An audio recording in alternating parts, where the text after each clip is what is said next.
আজ 29শে ডিসেম্বর। আজকের উল্লেখযোগ্য বিষয়, ভিক্টোরিয়া মেমোরিয়াল সর্বসাধারণের জন্য উন্মুক্ত হয় 1929 সালে। ব্যারিস্টার উমেশচন্দ্র বন্দ্যোপাধ্যায়ের জন্ম। ব্যারিস্টার উমেশচন্দ্র বন্দ্যোপাধ্যায় জন্মগ্রহণ করেন 29শে ডিসেম্বর 1844 সালে খিদিরপুর, কলকাতায়। 21শে জুলাই 1906 সালে প্রয়াত হন তিনি। ওরিয়েন্টাল সেমিনারি ও হিন্দু স্কুলে শিক্ষা। কিছুদিন অ্যাটর্নি অফিসে শিক্ষানবিশি করার পর 1864 খ্রিস্টাব্দে রুস্তমজি জিজিভাই বৃত্তি পেয়ে বিলাত যান। 1865 খ্রিস্টাব্দে লন্ডনে ইন্ডিয়া সোসাইটি প্রতিষ্ঠা করেন ও প্রথম সম্পাদক নিযুক্ত হন। 1868 ব্যারিস্টারি পাশ করে দেশে ফিরে এসে কলকাতা হাইকোর্টে প্র্যাকটিস শুরু করেন ও প্রচুর অর্থ উপার্জন করেন।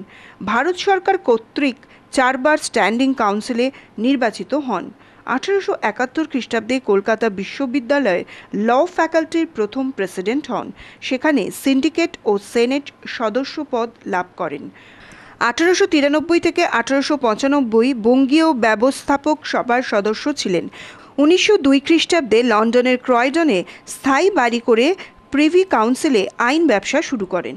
তিনি ডব্লিউ.সি. ব্যানার্জি নামেও সমান পরিচিত ছিলেন।